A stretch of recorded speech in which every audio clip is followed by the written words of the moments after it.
नहमदुहु व नुसल्ली व नुसल्लिमु अला सय्यिदिना मौलाना मुहम्मदिन रसूलिहिन नबिय्यिल करीम, अम्मा बाद।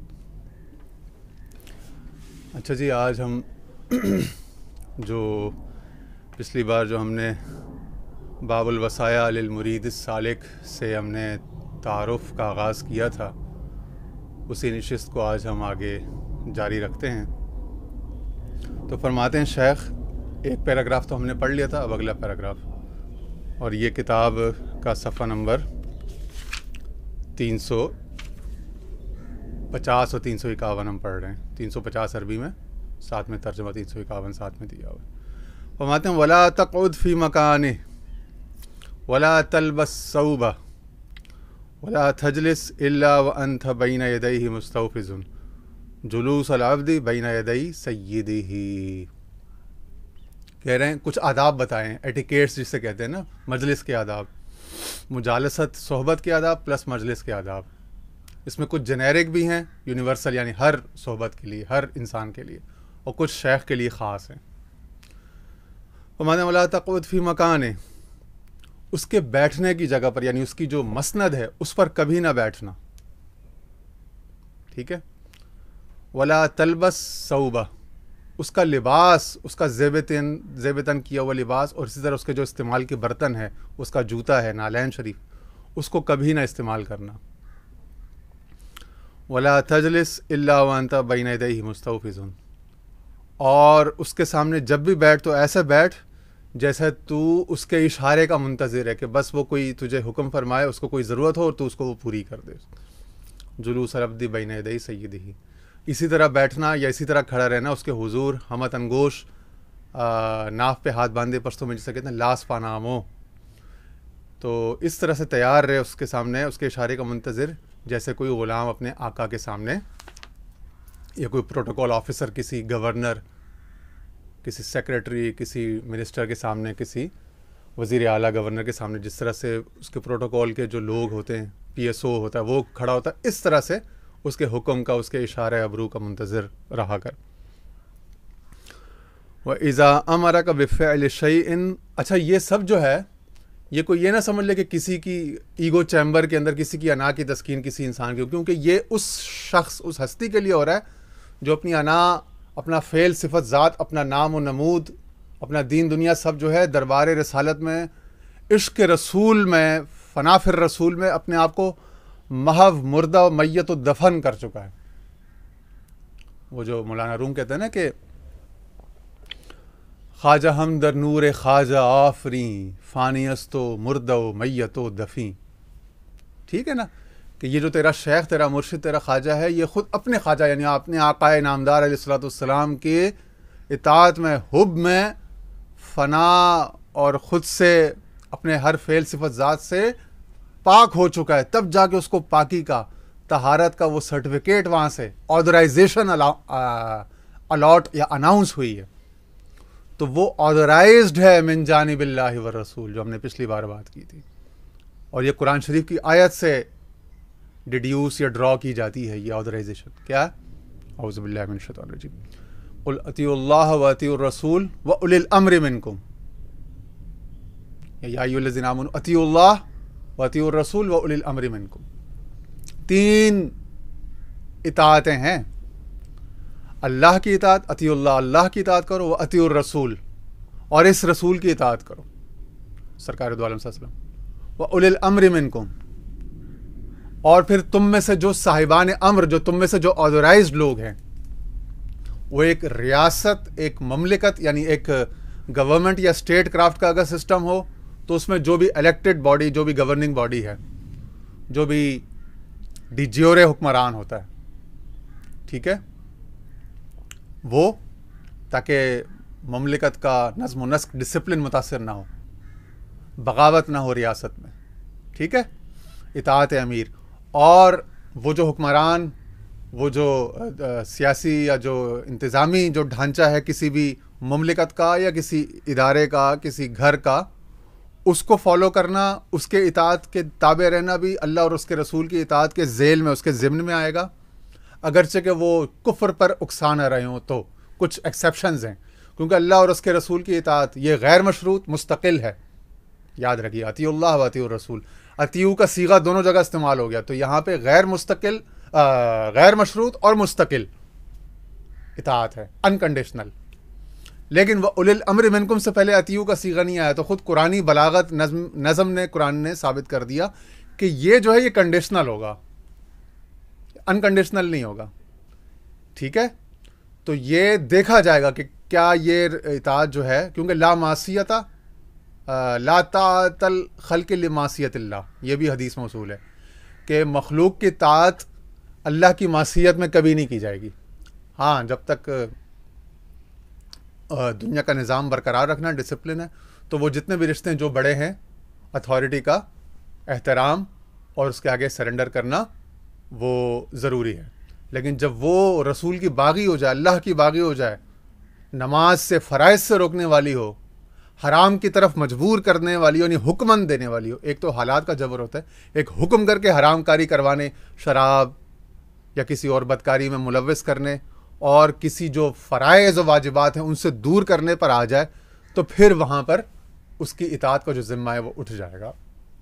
ठीक है ना, ये फ़िक़्ह में इसकी बहसें मौजूद है।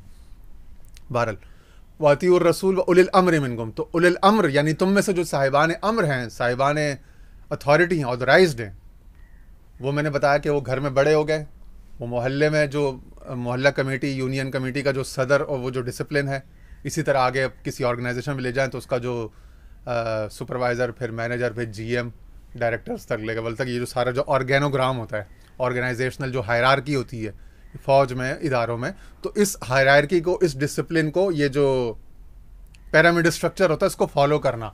आप इस पिरामिड के जिस लेवल पे हों, आपको अपने से ऊपर वाले लेवल को फॉलो करना ज़रूरी है। अपने सुपर जो भी आपका है और जो आपके सबॉर्डिनेट हैं, उसको साथ लेके चलना ज़रूरी है। ठीक है ना।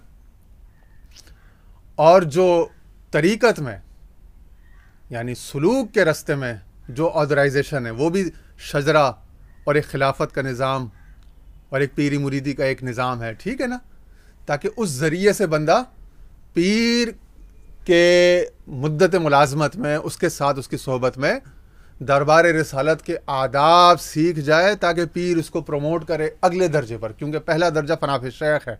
जब तक ये मंजिल पूरी नहीं होगी, रसूल से राब्ता नहीं कराया जाएगा। रसूल के यहाँ पेश करेगा पीर, तो जब वो सारे टेस्ट पास कर चुका होगा फनाफ़ शेख के, जो अगली बारगाह के शायान शान इसको बना सकें, अगली बारगाह के लायक जो टेस्ट हैं, जितने भी इम्तहानात हैं, वो सब्र, वो ज़ब्त, वो तवक्कुल, वो यकीन, वो अब्दियत, वो तफवीद, ठीक है ना, तो वो सारी, वो मुरुव्वत, वो सखावत, वो जूद, वो अता, वो अपनी ज़ात के लिए गुस्सा ना करना, वो अपनी ज़ात, अपनी ख्वाहिश के लिए अपने पसंदीदा बंदे को ना नवाजना, तो वो पसंद नापसंद और अपने जो ये जो मोटिव्स होते हैं अल्टीरियर, ये निकल जाना, अपने जो तासुबात हैं नस्ली, ख़ानदानी, इलाक़ाई, अपनी जो इंक्लिनेशंस हैं, इन सब का टेस्ट किया जाता है। इन सब से जब बंदा पाक होता चला जाता है और उसके अंदर मुरुव्वत, मर्दांगी, गैरत, जद्दोजहद, सबात, साबित कदमी, इस्तिकामत और अता वहाँ करना जहाँ अहलियत हो, और मना या रोकना वहाँ जहाँ पे अहलियत ना हो। ऐसा नहीं कि ये बंदा मुझे पसंद नहीं है, इसकी फ़लानी बात मुझे बुरी लग गई थी, फ़लानी जगह पे इसने मुझे सलाम नहीं किया, तो कोई छोटी सी रंजिश, कोई ग्रज है मेरे अंदर, तो मैं उसको रोक दूँ। नहीं, ये अमानत के ख़िलाफ़ है। तो वहाँ पे अमीन बंदे को बिठाया जाता है कि जो जब शय का असल वारिस आता हुआ देख लेता है, तो वो उसको पसंद हो या ना पसंद हो, वो उसकी ज़ात से हो, उसकी किसी आला बरतर जीन से हो, या किसी बज़ाहिर दुनियावी लिहाज से किसी छोटी रेस से या छोटी ज़ात से हो, वो उसको दे देगा बग़ैर किसी तासुब, बग़ैर किसी रोक टोक के। तो वो दरिया की तरह देने वाला होगा, फैयाज़, और एक बहुत जाबिर रूलर की तरह रोकने वाला होगा, क्योंकि वो अपनी खुशी से, अपनी ख्वाहिश से न दे सकता है उस शय को जो वहाँ से आ रही है, और न रोक सकता है। सो जो इसमें अपनी मर्जी, अपनी मुदाखलत करेगा, उसको वहाँ बिठाया नहीं जाएगा। सो चुनांचे ये जो अपने जज्बात होते हैं और ये जो अपने रुझानात होते हैं, इन सब से पाक किया जाता है। इसी को तज़किया कहते हैं, तहारत कहते हैं। तो ये तज़किये की एक लंबी मश्क, एक लंबा प्रोसेस होता है। जब ये हो जाता है और बंदा उस नेमत को जायज़ जगह पर रखने और नाजायज़ जगह पर ना रखने की पूरी कैपेसिटी और तहम्मुल को पा लेता है, तो उसको ये नेमत, ये अमानत अता कर दी जाती है और वो उलिल अम्र बना दिया जाता है। शजरे में नाम का उसको सर्टिफिकेट दे दिया जाता है। ठीक है जी। वइज़ा अमरक बिफ़इल शैइन फतसब्बत फ़ीही हत्ता तारिफ़ मा अमरक बिही वला तुबादिर व अंत गैरु आरिफ़ बिमा अमरक बिही फला तअती बिशै। वो कह रहे हैं जब वो तुझे किसी शय, किसी काम का करने का हुक्म दे, फतसब्बत फ़ीही, तो थोड़ा सा उसमें तसब्बुत से सबसे काम ले, थोड़ा तहकीक से, थोड़ा दिक्कत नज़री से काम ले, ताकि तू उस मामले की तह को, उस असल हुक्म को पहुंच जाए कि उसने कहा क्या, चाहा क्या है तुझसे। तो तू उसके कुन्ह तक, उसकी गहराई तक रसाई हासिल कर ले उस मामले की, ताकि तू वही शय बजा लाए जो उसने तुझसे तवक्को की है। और जल्दी ना कर उसका हुक्म बजा लाने में, यानी ऐसा ना हो कि देर भी ना कर, लेकिन काम वही कर जो उसने चाहा है, जो उसके मकसूद है। ठीक है। कहीं ऐसा ना हो कि वो सवाल गंदम जवाब चना ना हो जाए। वो जो फराज का एक शेर है कि नाम अबर को कुछ भी हम पैगाम दें, दास्तां उसने सुनानी और है। ठीक है ना। जो कहा हमने वो मजमू और था, तर्जुमा की तर्जुमानी और है। नामबर को कुछ भी हम पैगाम दें, दास्तां, तो कोई बेवकूफ़ कासिद या नामबर किसी को असिस्टेंट मिल जाए, वो बेचारे के साथ यही मुसीबत होती है कि वो चाहता कुछ और है, पैगाम अगले तक पहुंचाना, और ये बीच का जो बेवकूफ़ होता है इंटरप्रेटर, ये कुछ और कहे जा रहा होता। तो अक्सर उमूमन हमारे पीर साहब अक्सर एक लतीफ़ा सुनाया करते थे। वो अक्सर हम जैसे जब लोग बैठे होते थे ना, तो वो उनको कहा कुछ, वो करते कुछ थे, तो समझने में गलती, और अक्सर ये होता था। वो जाहिर है कि वो हमारे लोग तो इतना दिमाग नहीं इस्तेमाल करते ना, वो आम आदमी की बात नहीं समझ सकते, तो ख़ास गहरे आदमी की बात बेचारे क्या समझेंगे। तो वो अक्सर एक लतीफ़ा सुनाया कहते हैं, हमारे पठानों में इधर जो है, वो एक औरत ने, उसका एक लाडला बेटा था, उसने उसकी बड़े चाह से, बड़े अरमान से जो ना उसकी शादी करा दी। तो जब शादी हो गई,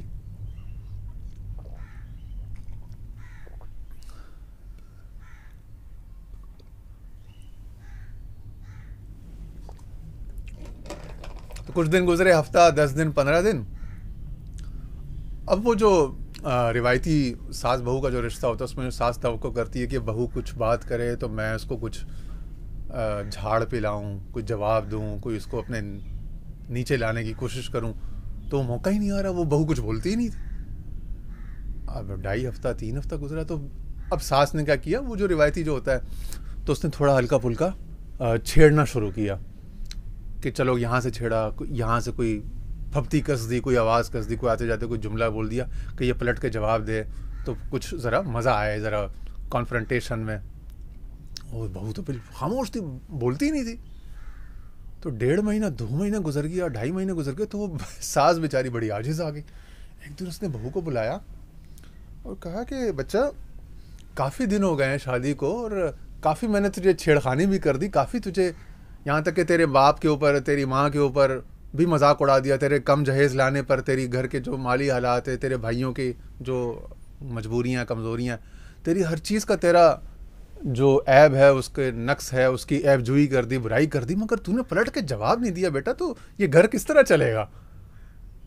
कि अगर हम तो फिर तरस गए। फिर जैसे पहले मैं अपने हमारे बेटे के दौर में थी, खामोशी थी, दीवारें खाती थी, अभी वैसी ही हो, तो कोई कुछ मज़ा हो, कुछ नोक झोंक, कुछ सवाल जवाब, कुछ आवाज़ बुलंद हो, कुछ पता चले कि सास बहू का रिश्ता है इस घर में। तो बच्ची ने कहा, अच्छा अम्मा, अगर आप इतनी ही मुझे मजबूर करती हो तो फिर मैं एक सवाल पूछती हूँ, उसका जवाब मुझे दो। सास ने कहा, है सदके जाऊं सदके वारी, शुक्र है तेरा मुंह तो खुला मेरी बहू चंदा रानी, बोल बेटा क्या चाहिए तुझे। उसने कहा, अच्छा अम्मा ये बताओ, ये जो तुम्हारा बेटा है तुम्हें कितना पसंद? मुझे बहुत पसंद है, सारी दुनिया में इसके बदले में दे दूँ, मगर अपना बेटा किसी। तो मैं, तुम्हारा बेटा अगर तुम्हें इतना पसंद है, ये बताओ कि अगर ये बच्चा अगर तुम्हारा मर गया तो तुम मुझे उसके बावजूद भी घर में रखोगी या निकाल दोगी वापस, मुझे बाप के घर भेज दोगी?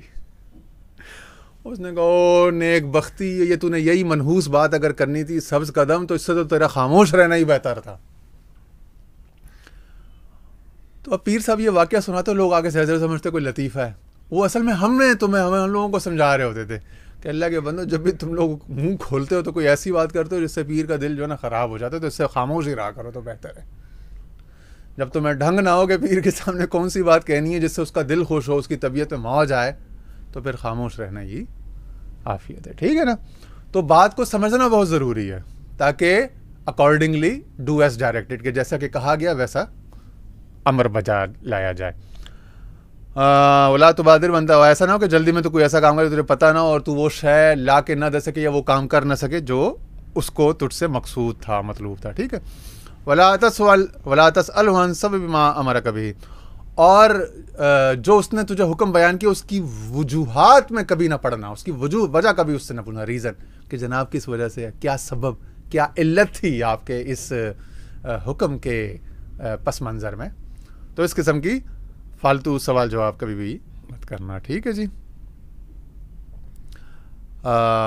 इदा वसफ़त लहू हाल मा मिन अहवालिक फ़ी रुया गैरिया फला तसअल अन शरहिहा। अच्छा, इसी तरह यह है, अगर तू अपना कोई ख्वाब या कोई अहवाल में से कोई बात तू उसको बताए तो उससे शरह ना पूछ कि जनाब इसको इंटरप्रेट करके भी दे दे, बस तूने बता दिया अब छोड़ दे, बस वो तुझे उस वक्त जवाब दे, वो बेहतर ना समझे जवाब ना दे, वो तुझे मामला ना खोले। तो ये जो पीछे पड़ जाते ना हमारे हजरत वो बताए ना वो इस्तिखारा करके, ये आदाब के ख़िलाफ़ है। ठीक है। मैं थोड़ा सा ज़रा मेरी टोन ज़रा इस लेक्चर में न जाने क्यों अल्लाह आलम कुछ थोड़ी सी ह्यूमरस, थोड़ी विटी, थोड़ी फ़नी टाइप की हो गई है, लेकिन वो मेरे ख्याल में ज़रूरी है ताकि बात आसानी से समझ में आ सके, बात अच्छी तरह कम्युनिकेट हो, इंटरप्रेट हो, वो ज़रूरी है, बजाय ये कि सक़ील अल्फाज का इस्तेमाल। वैसे भी हमारी कौम में बहुत ज़्यादा दबाव, परेशानियाँ वैसे ही बहुत ज़्यादा, हर तरफ से हैरेसमेंट और ये चीज़ें होती हैं, तो हमने इसको बहुत टोन, बहुत रिलैक्स, बहुत इजी रखा हुआ है इसको, अल्हम्दुलिल्लाह। ठीक है जी। व इज़ा कल्लमतहु फ़ी अम्रिन फ़ला ततलुब मिनहुल जवाब अलैहि वला तहतमिल फ़ीही क़ौलत क़ाइल। इसी तरह अगर तू उससे किसी मामले में कोई बात करे, कोई कलाम करे, कोई सवाल जवाब, कोई उसको तू मामला उसके सामने रखे, तो फ़ौरन जवाब मत तलब कर, ना जवाब का इंतज़ार कर कि फ़ौरन से कोई जवाब आ जाए। ठीक है। वला तहतमिल फ़ीही क़ौलत क़ाइल, और इस मामले में जो तूने उसको बता दिया, फिर उस मामले में किसी और की बात को खातिर में ना ला, किसी और बात का एतबार भी नहीं करना। जो तूने मामला उसके सामने पेश कर दिया, अब उसका जवाब तुझे वहीं से ख्वाब में मिलेगा या बेदारी में मिलेगा, लेकिन तुझे उसका इंतज़ार करना। वो जिस तरह हमारे यहाँ होता है ना, हज़रत वो मैंने प्लाट बेचना, वो मेरे प्लाट की एक पार्टी लगी हुई, तो पीर साहब को भी फ़ोन कर दिया, फिर किसी दूसरे को भी कर दिया, फिर तीसरे से भी कर दिया, फिर चौथे से भी करी, फिर ऑनलाइन इस्तिखारा, तो फलाना तो ठिकारा। तो ये ड्रामे नहीं होते नहीं चाहिए।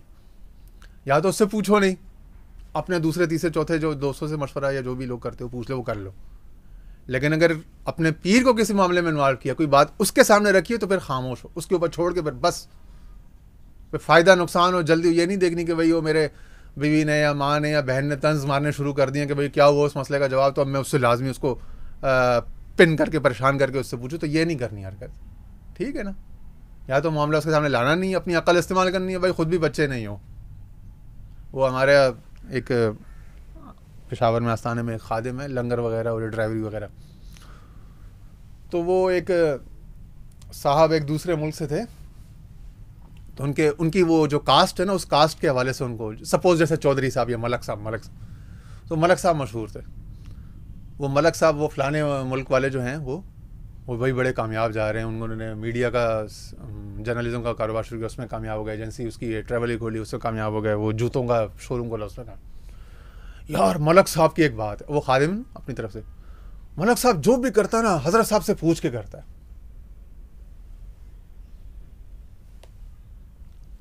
भाई ये कोई बात है? मलक साहब की दाढ़ी सफ़ेद हो गई है, बच्चों का, जवान बच्चों का बाप है, जो भी पूछता है हज़रत साहब से पूछता है। हज़रत साहब ने इसके लिए खानका या तरीक़त खोली है। हज़रत वो मैं आज फ़लाने कोटेशन आ रही हूँ, मैं फ़लाना काम करूँ कि नहीं करूँ? हज़रत वो आज फ़लाना वो पार्टी आ रही है, मुझसे मिलूँ कि नहीं मिलूँ? है तो तुम खुद क्या, तुम्हारे अंदर मर्दांगी नहीं है? ये तुमने सारी उम्र बाल किस चक्कर में सफ़ेद किए, झक मारी तुमने? तुम्हें इतना नहीं पता कि तुम्हें अपना कारोबार किस तरह चलाना है और अपने बच्चों की शादियाँ किस तरह करनी है, बच्चों के नाम क्या रखने हैं, छोटी छोटी बातें पूछ रहे हो। ये कोई बात है पूछने की? पीर से बात पूछनी है तो कुछ अल्लाह रसूल कोई ऐसी कोई बुनियादी बात, कोई बड़ी बात हो जो पीर के शान उसके लेवल की हो तो वो पूछती जाती है। ये नहीं कि छोटे छोटे एग्जीक्यूटिव डिसीजन, छोटी छोटी माइक्रो मैनेजमेंट जो ना वो पीर साहब ये बता दें, पीर साहब वो बता दें। ये क्या तमाशा है? चलो कोई नया बच्चा, कोई नया आदमी बैत होता है, नया ताल्लुक में आता है, वो एक्साइटेड होता है, वो इमेच्योर है, तो उसकी इमेच्योरिटी को तो बेनिफिट ऑफ डाउट दिया जा सकता है कि वो उसको पता नहीं है आदाब का। वो इमेच्योर है बेचारा, जो पूछने आता है तो वो पीर साहब भी खुश होंगे कि चलो ये हमें अपना समझ के पूछ रहे हैं। लेकिन एक बंदा जो 25, 30, 40 साल संगत में, सोहबत में, ताल्लुक में गुजार चुका हो, उसके लिए तो ज़ेबा बिल्कुल भी नहीं है कि वो रोज़मर्रा की बातें और माइक्रो मैनेजमेंट अपने पीर से करवा रहा हो। ये तो बेकार सी बात है। हाँ, या तो किसी को पीर ने हुक्म दिया हो कि मियाँ आपके बच्चों की शादियाँ हमारे ज़िम्मे है, आपने बच्चों की तालीम में जो मामलात हैं, मसाइल, अगर उसने हुक्म दे दिया फिर तो एक अलग बात है, वो आपने हमसे पूछ लेना है। और उसने कहा हुआ है तो अल-अम्रु फ़ौक़ल अदा, फिर एक अलग बात है। लेकिन अगर आपने उसने आपको छोड़ा हुआ और आप बच्चे के बच्चे ही हो, पहले वो हमारे यहाँ वैसे 25-30 साल तक बंदा बच्चा रहता है, माँ बाप की उस पर चलता रहता है तालीम, उसको सारे बच्चे की तरह उसको वो अच्छा खासा जवान हो जाता है, उसकी शहवत, उसकी बहुत सारी चीज़ें उस पर गालिब हो जाती हैं, वो बालिग हो चुका होता है अंदर बाहर से, यानी फिज़िकली एज वाइज, लेकिन ज़िंदगी के डिसीजन लेने के, शादी करने के वो काबिल नहीं, गाड़ी खरीदने के वो काबिल नहीं, मकान खरीदने के वो काबिल नहीं, कारोबार शुरू करने के, वो कहीं किसी की नौकरी कर लेगा, वही जो उसने बाप दादा करते हुए देखा वही उसी के फुट स्टेप्स फॉलो करके। वो भेड़ें जिस तरह भेड़ें 4 भेड़ें इस तरफ जाती है, 5वीं भी तरफ, हर्ट साइकोलॉजी इसे कहते हैं। एक तो वैसे ही बेचारे इतने कमज़ोर अज़म के, कमज़ोर इरादों के हमारे लोग होते हैं, जिन से डरने वाले, जादू से डरने वाले, तावीज़ से डरने वाले, बदअमलियात से। ज़रा सा कोई मसला हो जाए तो कोई 10 पीरों के पास जाके, आमलों के पास, मौलवियों के पास जाके जो ना वो अपना कच्चा छट्टा खोल के बैठ जाते हैं कि हमारे साथ कुछ हो गया, वूडू हो गया, उसको हटाओ वूडू को। हर वक्त वूडू के चक्कर में रहते हैं। तो वैसे ही इतने कमज़ोर लोग इरादों के उसके, फिर ऊपर से वो 25-30 साल पीर साहब के साथ रह के फिर भी बड़े नहीं हो पाते। वो बुलूगत, मैच्योरिटी नहीं आती कि खुद से कोई फैसला कर सकें, तो बड़े नहीं हो पाते। 40, 45, 50 के भी हो जाएंगे तो छोटे बच्चों की करके बच्चों की तरह देख रहे होंगे, नाबालिग बच्चों, उनके बच्चे उनसे बड़े काम फैसले कर रहे होंगे, वो खुद वो छोटे दिमाग में छोटे। और ये मैंने सैकड़ों हज़ारों लोग देखे जो ज़िंदगी के फ़ैसले नहीं कर पाते। कोई मकान तब्दील करना हो तो सालों तक पड़े में, भाई एक मकान आपके उसमें नहीं है, आपको वहाँ पे कंफर्ट नहीं है, ईज़ नहीं है, पड़ोस अच्छा नहीं है, वहाँ पे आपके लिए इकोनॉमिक एक्टिविटी नहीं, तो छोड़ दो उस इलाके को। और अगर स्टिक अराउंड करना है तो स्टिक करो, तो आराम से बैठे रहो, एक फ़ैसला करो कि नहीं यहाँ से जाना। तो हर वक्त गू मगू में रहते हैं, डामाडोल, मुतज़ब्ज़िबीन। तो पूरा पाकिस्तान जो है वो हैरासमेंटीन और मुतज़ब्ज़िबीन की कौम बनी हुई है। फिर वो बड़े हो जाते हैं तो बॉस को अपना बाप बना लेते हैं, उससे डरते रहते हैं सारी उम्र, उसके नहीं बच्चा बन के रहते हैं। फिर गवर्नमेंट को अपना बाप बना लेते हैं, उससे डर के रहते हैं, तो सारी उम्र बच्चे की तरह एक खौफज़दा नफ्सियात में 60-70 साल के हो जाते हैं। तो खौफ का बंदा जो है वो पैदा हुआ, खौफ के अंदर मर गया। ठीक है जी। तो खौफ के अलावा उसने ज़िंदगी में कुछ भी नहीं किया, तो सारी उम्र उसने खौफ में गुजारी, तो जिया क्या? वो एक लम्हा की ज़िंदगी भी उसको बेचारे को नहीं मिली। तो खौफ की नफ्सियात, खौफ की प्रोडक्ट, खौफ की लेगेसी छोड़ के चला गया। ठीक है। तो लोगों, ज़िंदगी के फ़ैसले करना, मर्दांगी, कुछ जुर्रतमंदी कुछ सीखो। मुझे फ़ौज का, पाकिस्तान का एक पॉलिसी बड़ी अच्छी लगती है कि वो जब किसी को आर्मी चीफ यानी फ़ौज की कमांड जब आखिर में तो चेक करते हैं कि इसकी कोई रेड एंट्री है कि नहीं है। ये मुशर्रफ साहब ने ही बताई थी बात। और भी तो जिस बंदे की कोई रेड एंट्री ना हो ना, या उससे कोई जुर्रत वाला काम ना किया हो जिसपे कोर्ट मार्शल हो सकता हो, जिसपे उसको फ़ौज से निकाला जा सकता हो, तो उसको ब्रिगेडियर से आगे जनरल, और जनरल से आगे फिर वो अगली 3 स्टार 4 स्टार की पोजीशन पे प्रमोट नहीं कर देगा। तो जुर्रत ही, कोर कमांड क्या करेगा, ये इसके अंदर जुर्रत ही नहीं है। या पूरी आर्मी को कमांड क्या करेगा, इसके अंदर तो वो ही नहीं है, जुर्रत ही नहीं है कोई डिसीजन लेने की और रिस्क लेने की, इसके अंदर एपेटाइट या वो ही नहीं है, कैपेसिटी ही नहीं है। तो जिस आदमी के अंदर कैपेसिटी ना हो उसको दुनिया में मनसब नहीं दिया जाता, बड़ा मनसब। और चाहे जाएगा कि तुम पीर के यहाँ महबूब हो ना, उसके यहाँ तो फिर बहुत ज़्यादा बहादुर, बहुत ही बड़ा दिल, बड़ा जिगरा चाहिए। ठीक है जी। तो वो पहले माँ बाप के यहाँ बच्चा, फिर वो अपने एम्प्लॉई के यहाँ बच्चा, फिर वो लोगों का देखता रहता है, फिर वो सियासी जमात को शऊर उसका वो नहीं बनता, तो वो इधर किसी गधे के पीछे लग जाता है, ऐसा किसी घोड़े के पीछे लग जाता है, तो पता ही नहीं चलता उसको करना क्या है। तो खुद से कोई इन्वेंट करना, क्रिएट करना, कोई कन्फिगर करना किसी शय को, ठीक है, कुछ फिगर आउट करना, वो उसके अंदर पैदा सलाहियत डेवलप ही नहीं होती और चला जाता है दुनिया से। तो इसमें एहतियात करनी चाहिए। ठीक है ना। पीर को सिर्फ तभी बॉदर करना चाहिए जब उसके अलावा कोई चारा ना हो, अज हद कोई ज़रूरी बात हो, वरना ज़िंदगी के सारे काम बंदा अपने अक्ल, अपने तालीम, अपने तजर्बे, अपने जो फैमिली के हालात हैं, अपने माशी हालात हैं, अपने सोशल हालात हैं, उन नॉर्म्स को देखते हुए उसमें कोई राह निकालता है अपने लिए। ठीक है। और खुदा न खासा कोई ऐसी गलती, कोई मेजर बात होगी तो अगर पीर आपका मर्द है तो आपको ख्वाब में आके बता देगा, मुतनब्बा कर देगा। ठीक है ना। अगर पीर आपका वाकई साहिब ज़मीर है, ठीक है, कोई गलती होगी तो ही बता देगा, कोई अच्छी बात होगी तो ही बता देगा, और ना भी बताए तो आपको अपना ज़मीर, आपका अकल जो है ना आपके लिए बहुत बड़ा इस्तफ्ती कल्बक। हुजूर इस्लाम से साहबा ने पूछा तो आपने फरमाया अपने दिल से फतवा लिया करो। हज़ारों लाखों जगहों में अपने दिल से फतवा ले लिया करो। इस दिल को, ये जो तुम्हारे अंदर डाला है, इस दिल ने ही तो सबसे बड़े मुनकिर को, हुजूर इस्लाम को सबसे बड़ा आशिक और वो सिद्दीक बना अपना जानिसारों में ले आया। ये दिल ही फैसला करता है ना। तो ये दिल ही फैसला करता है कि ये सच्चा चेहरा है, ये झूठों वाला चेहरा नहीं है, ये सच्ची ज़ुबान है, ये सच्ची दावत है इसकी। तो दिल ही जो है वो वहाँ से युखरिजु मिन ज़ुलुमात इला नूर लेके चला जाता है। ठीक है ना। हाँ हाँ हाँ, दिल ही तो है न संग खिश्त, दर्द से भरना है क्यों। ठीक है जी। वइज़ा अरफ़्त अदुव्वन लहू फ़हजुरहु फ़िल्लाहि वला तुजालिसहु वला तुआशिरहु। और अगर तू देखे कि किसी शख्स को कि वो तेरे शेख का दुश्मन है, उसका मुखालिफ है, तो तू उसको अल्लाह की मोहब्बत में उस शख्स को छोड़ दे। ना उससे मुजालसत यानी उठना बैठना कर, ना उससे मुआशरत लेन देन मामलात कर। वइज़ा रअयत मन युहिब्बह व युस्नी अलैहि फहिब्बह वक़्दी हवाइजो। और तू किसी को देखे कि वो तेरे पीर से मोहब्बत करता है, उसका मुवाफ़िक है, उसके काम आता है, मुआविन है, तो तू भी उससे मोहब्बत कर और उसकी ज़रूरत पूरी कर, उसको इज़्ज़त दे, उसके जो काम है वो कर लिया कर। वइन तल्लक़ शैख़ुका इम्रअतन फ़ला तज़व्वजहा। और कोई ऐसी औरत या कोई ऐसी शय जो तेरे पीर ने छोड़ दी हो, उसको तूने कभी इख्तियार नहीं करना। वइय्याका अन तदख़ुल बैत ख़लवत शैख़। और ख़बरदार कभी भी अपने पीर के जो खलवतगाह है उसमें कभी भी दाखिल ना होना। वला तबित माऊ फ़ी बैती औ हैसु यबीत। और कभी भी अपने शेख के साथ एक बिस्तर में, एक खलवत में कभी ना सोना, या जहाँ वो सोता हो उस जगह पे कभी ना सोना। वल्तनम करीबम मिनहु बिहैसु ला तराहु व इज़ा दआका समअता। और अगर सोना ही हो तो उसके करीब इस तरह से सोना कि तू उसे ना देख पाए, उसकी सोने के दौरान में उसकी नशिस्त व बर्खास्त उसको, ठीक है ना। लेकिन जब वो तुझे पुकारे तो तू फ़ौरन से पहुंच जाए। हमारे यहाँ भी सूफ़ी हफीज़ नाम का जो खादिम है, वो पीर साहब के साथ ऐसी तरह रही।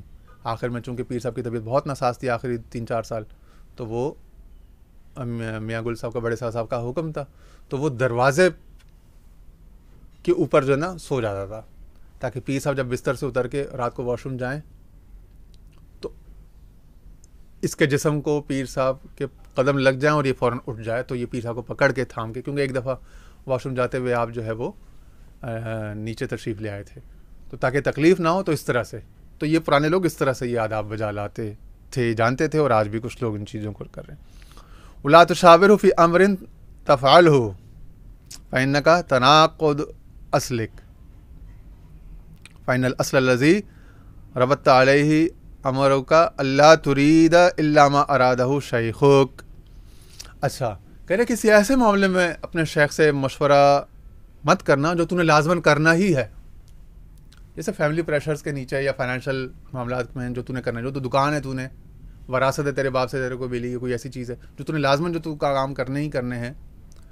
तेरी बीवी बच्चे हैं तो बच्चों को तालीम दिलानी ही दिलानी है, बीवी को एक मकान लाजमी दिलाना ही दिलाना है। तू जवान हो गया, तेरे घर में ज़रूरत है बहू की, और तेरे माँ बाप तुझे शादी करना चाह रहे हैं, तो करना ही करना, तो कर लेनी है। तो ये जो ज़िंदगी के जो लाजमी मामलात हैं, इनमें मुशावरत नहीं करना। और लोग हमारे यहाँ इन्हीं में मुशावरत कर रहे होते, ये अदब के ख़िलाफ़ है। इसलिए कि वो कह रहे हैं पहले का तनाक़ुद अस्लिक, जो तूने काम तूने लाजमी करने हैं, जिनमें तू मजबूर कर दिया जाएगा, वो तो तूने करने ही करने हैं, और उसमें तू अपनी असल के उलट करेगा। और असल क्या है? यहाँ पे तू मुरीद है, तो मुरीद की असल क्या है कि जो उसको पीर कहे वो करे। बेशक वो असल के जिससे तेरा मामला मतलब वो यही है कि तेरा कोई इरादा सिवाय तेरे मुर्शिद के इरादे के नहीं, मगर ऐसा हो नहीं सकता। कुछ काम तुझे लाजमी करने हैं, अपनी ज़ाती मजबूरियों या अपनी घरेलू या अपने फाइनेंशियल मामला, कल्चरल जो चीज़ मजबूरियाँ उनके आगे, तो उसमें एहतियात करना। ठीक है। फ़ैज़ा ख़तर लक शैउन फ़त्रुकहु अन नफ्सिक वल्तफ़ित लिमा यरसुमुहु लक वलैहि एतमिद। हाँ, वही जो हमने पीछे बात की, अपनी अकल पर, अपने उस पर एतमाद कर। तो जो इस किस्म के मामलात हैं कि तू पीर से पूछ भी ले और फिर करे भी अपनी मर्जी, तो इस तबाही से बचना है। और ये हज़ारों जगह होता है, ये हमने तो सारी उम्र लोगों को यही करते हुए देखा कि करनी भी अपनी मर्जी है लेकिन पूछ भी लेते हैं। तो पूछ के ये अपनी तरीका, अपना रास्ता ख़राब करने वाली बात है, ऐसा कभी नहीं करना चाहिए। ठीक है ना, क्योंकि वो हो सकता है कि वो कुछ और चाहता हो आगे, बल्कि ये जुमला आ भी जाएगा। ठीक है। फ़इन्न मिन शुयूख़ि मन इज़ा शावरतहु फ़ी अम्रिन क़ाल लक इफ़अलहु व इन कान ला युरीदु ज़ालिक फ़इन्नल हाद युतीम ज़ालिक। कि वो कह रहे हो अक्सर उसके हाल की अता से तुझे ऐसा वो मिल जाएगा कि तेरे मुवाफ़िक हो, कि तेरी मजबूरियों को, तेरे वो उसको वो देखेगा। तो जो वो चाहता होगा वो नहीं बोलेगा, और तेरी मुरव्वत करके, तेरा दिल का ख्याल करके, तेरे मामलात को यानी कि कंसिडरेशन में रखते हुए वो बात करेगा जो तेरे मुवाफ़िक हो। सो तू इस तरह के मामलात में जिनमें हालात का जबर तुझ पर इनएविटेबल नागुज़ीर हो, तू वही किया कर जो उस हालात में एक अक्लमंद समझदार आदमी को करना चाहिए। तो शरीक के ख़िलाफ़ ना हो, तेरी फैमिली के मफादात के ख़िलाफ़ ना हो, तेरी ज़ात, तेरी ज़िंदगी के फ़्लो को, बहाव को मुतासिर ना करे। तो वो ख़ुद देख के वो क्या करना है, तो उन चीज़ों को ख़ुद कर लिया कर। ठीक है ना। और आफियत की राय यही है कि पीर से जब मशवरा कर तो सिर्फ पीर का जो मिशन है उस पर मशवरा कर। ये सबसे अच्छी आफियत की बात। आगे ये जुमला भी आ जाएगा। तेरा पीर कौन सी दावत को लेकर ज़माने में चल रहा है, जिक्र है, कवाली है, कोई मिशन, कोई काम होगा ना जिसको वो लेके ज़माने में चल रहा होगा, और उससे मुताल्लिक बस उससे मशवरा कर। जो ज़ाती, जो घरेलू जो मामलात हैं इनको खुद किया कर, इसका उससे ताल्लुक़ नहीं है। वो जिस सौदे, जिस मिशन को लेके चल रहा है, अगर उससे कोई मशवरा करना हो, बेहतर सबसे अच्छी बात यही, आगे आ भी जाएगा, कि उससे फिर सिर्फ उसी की बात कर, जिस काम का वो एक्सपर्ट, जिस सौदे का वो दुकान खोल के बैठा हुआ है, उसके सौदे और उसके जो मतलब की बात है बस वही कर। अपने मामलात, अपने घरेलू, अपनी ज़ाती रुझाना, अपनी चीज़ें, अपने शहर, अपना कल्चर, अपना मुल्क के जो मसाइल हैं उनको खुद ही हैंडल कर।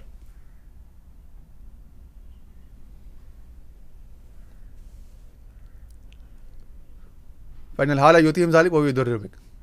कह रहे हैं क्योंकि ऐसा है कि वो जब वो हाल से, यानी तेरा ख्याल करके और तुझ पर मेहरबानी करके, तरस खा के जब तुझसे तेरे मुवाफिक बात करेगा, तो ये शायद तेरे लिए नुकसानदेह हो जाएगी, क्योंकि फिर तू उसके दिल से उतरता रहेगा, क्योंकि वो तेरा ख्याल कर रहा है ना, लिहाज कर रहा है। और इस सिचुएशन में तू उसको लेकर आया, तो अपना रास्ता, अपनी तरीक़त को तूने ख़राब किया। फिर उसके दिल में जो तेरी जगह या तेरा नाम था, तेरे लिए जो बात थी, उसको तूने उसमें कदूरत ले आया, उसको तूने उस जगह को मुकद्दर कर दिया।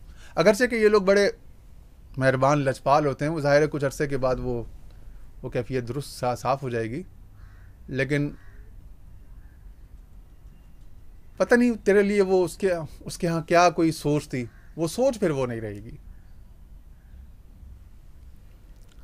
तो ये उमूमन हम लोग ये जो है ना, ये चीज़ें कर जाते हैं। ठीक है ना। उर्दू में तर्जुमा इसका पढ़ लेते हैं। ये जो ये कह रहे हैं, किसी ऐसे मामले में उससे मशवरा मत कर जो तूने लाजमन करना है, क्योंकि यहाँ तू अपनी असल के उलट करेगा। यानी कि तेरी असल क्या है, बेशक तेरी असल वो ये कि जिससे तेरा मामला बंधा हुआ है, वो ये है तेरी असल कि तेरा कोई इरादा सिवाय तेरे मुर्शिद के इरादे के होना नहीं चाहिए। सो अगर तेरे दिल में कोई ऐसा वैसा ख्याल आए तो तू उसे निकाल कर बाहर फेंक और उस पर तवज्जो दे जो उसने कहा, और उसी पर एतमाद कर। क्योंकि बाज़ शुयूख ऐसे होते हैं कि जब तू किसी मामले में उनसे मशवरा करता है तो वो ना चाहते हुए भी करने का कह देते हैं, तेरा ख्याल, तेरे हाल की रियायत करते हुए। ये उनके हाल की अता होती है जो कि तेरे लिए नुकसानदेह है।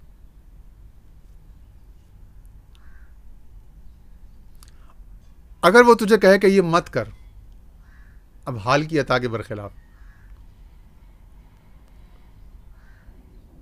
और तू करना चाहता है, तुझे कहे मत कर, तो शेख ने तुझे फ़ायदा दिया, क्योंकि उसने अपने दिल की असली बात तुझे कह दी। मगर ख़ुद नुकसान उठाया, जबकि शेख के नज़दीक अपनी भलाई पहले है। लिहाजा तू उस नुकसान से सिर्फ इसी सूरत बच सकता है कि जब तू किसी ऐसे मामले में उससे मशवरा न करे जो तुझे करने का ख्याल गुजरे।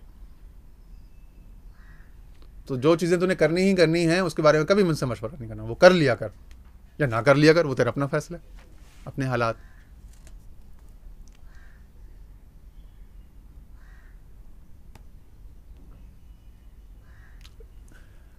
लेकिन इस ख्याल को भी छोड़ दे और ऐसा कुछ ना कर, क्योंकि तेरा सारा वक्त तो उन्हीं कामों में सर्फ हो जाना चाहिए जो तेरे शेख ने करने होगा।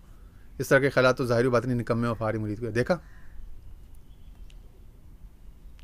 ला तफलु नफ़ा का व अदर नफ्सा व सलाह नफ्सिही इंदहु औला वमा तस्लम मिन हाज़ा दररी इल्ला बि अल्ला तुशाविरहु फी अमरिन ख़तर लका अन तफ़अलहु वलाकिन उत्रुक ज़ालिकल ख़ातिर वला तफ़अलु फ़इन्न वक़्तका क़द अम्मरहु मा कल्लफ़क बिही शैख़ुक इन्नमा तक़उल ख़वातिरु लिल मुरीद अस्सूइल बत्तालिल फ़ारिग़ ज़ाहिर व बातिन। कह रहे हैं चूँकि ये जो दुनिया के मामला हो, ये सवाल जवाब, ये जो चीज़, ये तो जो बिल्कुल फारिग निकम्मा नालायक मुरीद हो जिसको मुरीदी का कुछ नहीं पता, वैसे अदरवाइज हो सकते दुनिया में बड़ा होशियार, बड़ा अच्छा क्रिकेटर हो, बड़ा अच्छा बॉडी बिल्डर हो, बड़ा अच्छा एथलीट हो, बड़ा अच्छा बिजनेसमैन हो, बड़ा अच्छा प्रोफेसर हो, तो पीर से सिर्फ उन मामला में मशवरा करे जो पीर की वो जो कोर स्पेशलिटी का जो इलाका है, जो भी वो मिशन, जो भी वो काम लेके चल रहा है, वो किताबें हों, वो दीन की किसी तरह तबलीग हो, वो ज़माने में किसी ख़ास ज़िक्र नात या किसी रूहानी जहद को मजबूत मुतारिफ़ कराना देखना चाहता हो, वो उस हवाले से उसकी मुआवनत कर, एआनत कर और उस हवाले से उससे बातचीत कर ले। सबसे बेहतर तो यही है। जो अपनी ज़िंदगी, अपने घरेलू मामलात, अपने कारोबारी मामलात वो खुद कर। ये सारे जो अभी तक हमने पढ़ा है उसमें यही साबित हो रहा है कि उस बारे में पूछगछ करना तबाही है, बर्बादी है। अल्लाह ताला हम सबको महफूज रखे, नहीं करनी चाहिए। या तो ये क्योंकि मुरीद सालिक के लिए है ये आदाब, या तो कोई मुरीद सालिक नहीं, फिर तो ठीक है, खैर ही खैर, किसी ने उसका इरादा ही नहीं किया, उसकी तरफ सलूक का तलब ही नहीं की, तो फिर तो ठीक है, वो पूछ ले, जनाब मैं ये सौदा, जनाब मैं ये दुकान, ये डेली, ये सुपरमार्केट ख़रीदूँ ना ख़रीदूँ, ये कन्वीनियंस स्टोर, ये स्टॉक में लगाऊँ कि नहीं लगाऊँ, एनवीडिया में, गूगल में है, एप्पल का ख़रीदूँ कि ना ख़रीदूँ, AI में जाऊँ कि नहीं जाऊँ, जो भी इस तरह किस्म की चीज़ें हैं, BS करूँ कि नहीं करूँ, MS करूँ नहीं करूँ, MPhil PhD की तरफ जाऊँ ना जाऊँ, इस शहर में जाऊँ, उस जॉब करूँ, बिज़नेस करूँ, जो भी चीज़ें, अगर तो कोई मुरीद सालिक नहीं है, महज बैत शुदा, हमारे यहाँ तो ये ना, ये भी नहीं पता मुरीद किसे कहते हैं, वो जो बैत हो जाता है और दुनिया के लिए या वो चीज़ों के लिए होता है, वो उसको भी मुरीद समझा जाता है। मुरीद वो है जिसने उसका इरादा किया, बाकी सब बैत शुदगान है। तो बैत शुदगान तो जो मर्जी करते रहे, उन्हें तौबा की है, तौबा शुदगान, बैत शुदगान, किसी के हाथ पे, किसी के दस्ते हक पर पर तौबा कर ली, बैत कर ली, कलमा पढ़ लिया। लेकिन अगर किसी ने उसका इरादे के साथ उसका सलूक तय करने के लिए किसी शेख के पास गया, तो उसके लिए ये आदाब है, ये याद रखिएगा, हर कस व नाकस के लिए नहीं है। मैंने कहीं कोई ऐसा ना समझा कि तमाम जितने बैत शुदा हैं वो 20 लाख मुरीदों तो तमाम 30 लाख पर जो ना ये आते, नहीं, इन उसूल का इतलाक उस पर है, उसमें से 10, 15, 20, 40 जो भी है जिन्होंने फ़ैसला किया है कि हम इस पीर के पास सलूक तय करने आए हैं, उनके लिए याद आवे, उनको ये जानने होंगे लाजमी, उनको इन चीज़ों की रियायत करनी होगी। बाकी जो बैत शुदगान है वो बैत शुदगान है, तो जो मर्ज़ी करें वो उनके लिए क्या, उनके लिए तो बस एक बरकत वाला शख्स है, दुआ के लिए हाथ उड़ा देगा, काम बन जाएगा, बेड़ा पार। ठीक है जी। वला तातरिद अलैहि फ़अल मिन अफ़आलिही वला तसअलु लिमा फ़अलत ज़ालिक व थलमज़ वख़्दुम कुल्लु मन क़द्दम अलैका शैख़ुक वला तक़ुद मक़अदन हैसु कुन्त इल्ला व ततयक्कन अन्न शैख़ यराक वल्ज़मिल अदब। कह रहे हैं उसके किसी फ़ेल पर एतराज़ मत कर, उससे कभी ये ना पूछ के तूने ऐसा क्यों किया, इसके पीछे क्या हिकमत थी या किस लिए किया, और उसका तिलमीज़ और खादिम हो जा, उसकी खिदमत कर, उसके काम में लगा रहे हर वक्त, जो कुछ हो तेरे, और जो काम या जो किसी शख्स को वो तेरी तरफ भेजे उसकी खूब आओ भगत कर। जब तू उसके आस्थाने में आ जाए तो नीवा हो जा, हर किसी का ख्याल कर। पेशावर दरबार का एक वाक़या मैंने पिछले दिन अपने एक दोस्त को भी सुनाया। वहाँ वो करीब एक होटल, आटे का होटल, वहाँ नान भाई होता है, तो वो लड़का आके ना, मैंने एक दफ़ा देखा मोटा सा था, तो वो आके ना, उसने वहाँ पंचायत लगी हुई गेट पर, वो गेट कीपर और वो जो कुछ हमारे 5-6 संगी थे वो लगे हुए उसको हरासा कर उसको मारने फिजिकल होने वाले थे। मैं कुछ देर तक सुनता रहा, बहस हुआ था। जब मैंने देखा कि मारने लगे तो मैं पहुंच गया वहाँ। मैंने कहा भाई क्या हो गया, खैरियत तो है? इलाके के मोहल्ले के बंदे को खैरियत, तो क्या हुआ? इसको घेर के खड़े हुए, कह रहे तू नहीं जानता है। मैंने कहा क्या हो गया? कहते ये ऐसा ऐसा बोलता है पीछे के बारे। मैंने कहा मुझे तो नहीं पता था, मैं तो दूर था। मैं अब ये मेरे को बताया कि भाई क्या एतराज़ है, तो इसके सवालों का हो सकता है कोई बेहतर जवाब दे सके। हाँ जी बताइए क्या मसला अब? तो उसने कुछ एतराज़ात 2-3 वो उसमें से आपको बता देता हूँ। उसने कहा भाई ये बोलता है कि भाई ये आपका पीर जो ना हर वक्त मैं करता है। मैंने कहा क्या मतलब, खैरियत है? कह रहा है भाई मैं जब भी आता हूँ आपका पीर जो ना कभी मुल्क बाहर मुल्क में होता है, कभी इस्लामाबाद में, इधर शहरों में होता है, तबलीगें करता है। फिर जब वो आता है तो अभी आके ना, जब भी मैंने उसका तकरीर सुना है तो वो मैं करता है, अपनी कहानियाँ सुनाता है, अल्लाह रसूल की बात नहीं करता। और ये हमारे ख्वाजा साहब के बारे में पेशावर में वो ये कह रहा है। मैंने कहा अच्छा मसलन कैसे? मतलब कहता है वो कहता है कि भाई मैं अमेरिका गया था, वहाँ ये हुआ, जापान गया था, वहाँ मैंने ये देखा, वहाँ वेस्ट इंडीज़ गया था, वहाँ ये देखा, मैंने कोरिया वहाँ गया, वहाँ ये देखा, कराची गया, वहाँ ये। तो मैंने कहा वो किन लोगों के सामने कहता है? कहता है ये अपने मुरीद। तो मैंने कहा मुरीद क्या होते हैं? कह रहे बताइए। मैंने कहा भाई मुरीद औलाद होते हैं, फैमिली जैसे बच्चे होते हैं। तो इंसान ने बच्चों को क्या किताबें उठा के क्या कुरान और हदीस सिखाएगा? कुरान हदीस का जुम्मे का खिताब नहीं होता, ये दुनिया भर में उलमा लेक्चर नहीं बैठे हुए।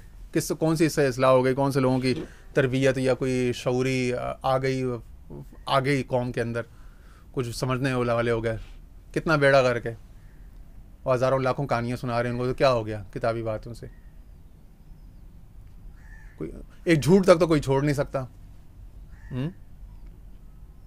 सर से लेके पाँव तक झूठ दगा, कौन सा अदब तमीज़, कौन फिर कवारियत में सब डूबे हुए। तो मैंने कहा कौन सी किताबों से क्या मिल गया यार लोगों को?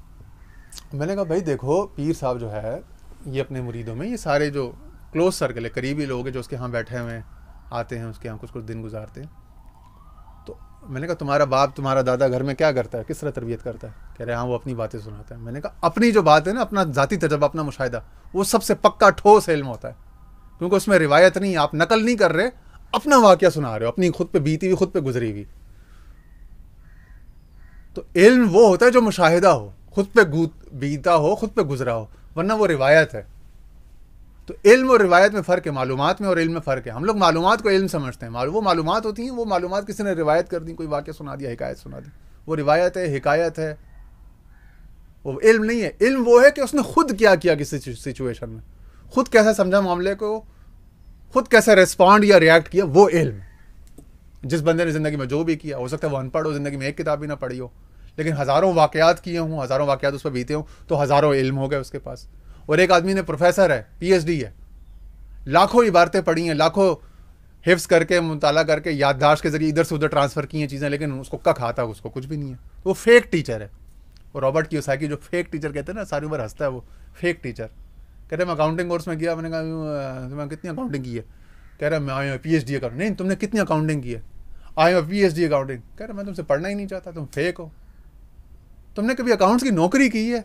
कभी कोई बिजनेस किया है उसमें accounting, assets, liabilities, income, expense, कभी कोई शीट बनाई है, कोई लेजर बनाया? कह रहे नहीं। बुकिश ये इन्फॉर्मेशन के साथ तुम जो ना अपने आप को एक्सपर्ट कह रहे हो, अकाउंटिंग का एक्सपर्ट कह रहे हो, फिर तुम कहाँ झूठे हो तुम तो वो बुकिश नॉलेज या बुकिश इन्फॉर्मेशन जो होती है वो कुछ नहीं है।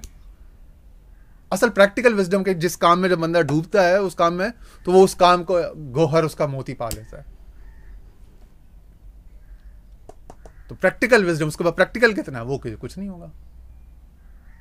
तो मैंने कहा भाई ये है एक समझदार आदमी, एक बालिग नज़र आदमी। किताबें तो वो मैंने कहा ऊपर किताब 15-20 लाख किताबें हैं, दुनिया का सबसे बड़ा, पाकिस्तान का कम से कम सबसे बड़ा कुतुबखाना यहीं पेशावर में। किताबी बातें अगर करनी हो तो इससे बड़ी शायद लाइब्रेरी शायद ही कहीं हो आपको मिले इस मुल्क में। तो ये वो करेगा, क्यों करेगा भाई? यहाँ से हज़ारों उलमा तैयार हो रहे हैं ऑलरेडी। यहाँ तो वो बताएगा जो उसने खुद देखा, खुद बीता, खुद रिस्पॉन्ड किया, खुद कंसीव किया, खुद अपना परसेप्शन, अपना कंसेप्शन तुझ तक बताएगा, मुंतकिल करेगा अपनी किसी सिचुएशन को एनालाइज करने की और उसमें से निकलने और उसमें लोगों को राह निकालने की जो खुद जो उसकी जो अपनी जो स्ट्रेटजी वो बताएगा, अपनी स्ट्रेटजी, अपना माइंडसेट। वो अपना माइंडसेट देने के लिए, अपनी एनर्जी, अपनी वाइब देने के लिए बैठा हुआ है यहाँ पे। आगे दूसरी बात कह रहे, दूसरा एतराज़ ये है कि वो ना इस तरह की कोई एक दो और बातें थी, तो मैंने उसका भी जवाब दिया कि भाई इसका ये है। हाँ, कह रहे हैं कि वो लोग कहते हैं यहाँ पे जो ना, यहाँ पे क्लाशनकोव वाला संतरी खड़ा हुआ है, कोई इससे मिल नहीं सकता। मैंने कहा यार अभी वो अपने हुजरे से यहाँ नमाज़ पढ़ने आया, अकेले था, उसका एक बंदा निहत्ता, कौन सा क्लाशनकोव वाला संतरी है। वहाँ नमाज के बाद, मैंने मगर के बाद वो बैठ जाता है वहाँ पे, थोड़ी देर जिक्र होता है, दुआ होती है, उसके बाद फिर वो चला जाता है उसी तरह दबे कदमों, आर्जी के साथ, तवाज़ो के साथ पूरे। इसमें कहाँ है तुम्हारा कोई गार्ड दिखा दो। मैंने कहा डंडा डंडा भी नहीं है, असला तो क्लाशनकोव वाला संतरी तो छोड़ दो। निहत्ते खाली हाथ एक बंदा उसके साथ पकड़ के, क्योंकि वो ज़ईफ़ी है तो उसका जिस्म ज़रा कमज़ोर है, पकड़ के उसको सीढ़ियाँ 3 सीढ़ियाँ ऊपर उठा के मस्जिद से नीचे उतार के उसको पीछे उसके खलवत खाने में, या पीछे वो साथ ही वो पार्किंग के साथ घर है, रिहाइश है, वहाँ चले जाते हैं। तो मैंने कहा इसमें कौन सा गार्ड, कौन सा वो। इसी दौरान लोग आके मुसाफा कर लेते हैं, दुआ कोई एक दो बात कर लेते हैं। तो तुमने कभी खुद हिम्मत करके मुलाकात करने की कोशिश की है? कह रहे नहीं। तो फिर मैंने कहा तुम हिम्मत नहीं करते हो, लोगों की बातें लेके अपने अंदर बैठे हो, खुद से प्रेजुडिस होकर फैसले करके बैठे हो कि भाई ये मिलता नहीं है किसी से, इससे मुलाकात नहीं हो सकती। मैंने कहा सारी दुनिया से लोग आ रहे हैं उससे मुलाकात करने, उनकी हो सकती है, तू जो यहीं सिर्फ 30-40 मीटर के फासले पर इसी गली के कोने पे तंदूर में रोटियां बना रहे, तेरे तुझसे मुलाकात नहीं होगी। कितने अजीब सी बात नहीं है। मैंने कहा मैं कराची से आ गया, हज़ारों लाखों रुपए, हज़ारों लाखों मील का सफ़र करके आ गया। लोग मैंने कहा चलो मैं 1500 मील का सफ़र कह गया हूँ, लोग जो ना 15,000 मील से अमेरिका से, यूरोप, कनाडा से, जापान से आते हैं, मुलाकातें करते, 10-10 दफ़ा मुलाकात करते हैं।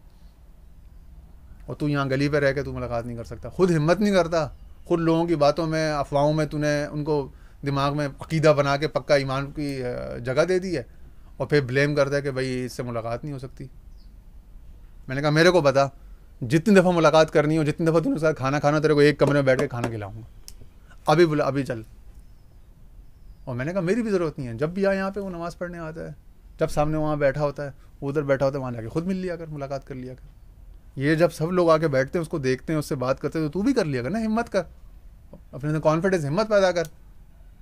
तो इल्ज़ाम तराशी हो, इसी में सारी उम्र गुजार देगा, लोगों की कहीं सुनी है। इस दरवाजे के अंदर आके भी तू लोगों की उसमें चल रहा है कि लोगों ने ये कहा था।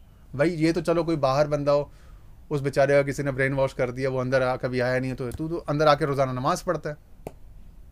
तो मैंने कहा अल्लाह के बंदे, खुद हिम्मत पैदा करो, खुद मामले की तह तक, किसी मामले की तहकीक तक खुद पहुँचने की कोशिश किया करो, लोगों की बातों में नहीं हो। बड़ा हो गया, तू बच्चा नहीं है कि लोगों के उस पर लाई लग, कान का कच्चा, इधर से किसी ने लगा दी, उधर से किसी ने लगा दी, इधर उस पर चल गया, उधर उस पर चल गया। खुद भी कोई फैसला कर, तूने आगे ज़िंदगी में और भी काम करने हैं, यही सारी उम्र इसने ये कहा, उसने कहा, लोगों ने ये कहा हुआ, तो भाई ये इस पर ज़िंदगी गुजारेगा।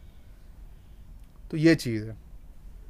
तो ये कैंडिडेट बड़ी खुली गुफ्तगू थी, लेकिन मामला ये था कि बात जो है वो सीधी सीधी, वो आइंस्टाइन और चार्ली चैपलिन में मुकालमा हुआ कहते हैं। तो उसने कहा आइंस्टाइन ने कि चार्ली तुम भी अमेरिका के इन्फ्लुएंशियल तरीन, मालदार तरीन, मशहूर तरीन लोगों में से हो, मैं भी। अच्छा है आज हम दोनों आमने सामने बैठे हैं। आइंस्टाइन ने कहा ये तो ठीक है, इन्फ्लुएंशियल भी, मालदार भी, और बड़े भी, और ज़हीन भी, ये भी, लेकिन ये बड़ा बुनियादी फ़र्क है। मैं क्या कह रहे, तुम्हारी बातें कोई कोई समझता है और मेरी बात हर कोई समझ जाता है। तो कुछ दिनों से हम भी कोशिश कर रहे हैं कि हमारी बात हर कोई समझ जाए। ठीक है जी, अल्लाह ताला हम सबको समझ अता फरमाए, हम सब पर अपना फज़ल व करम फरमाए। व आखिर दावाना अनिल हम्दुलिल्लाहि रब्बिल आलमीन।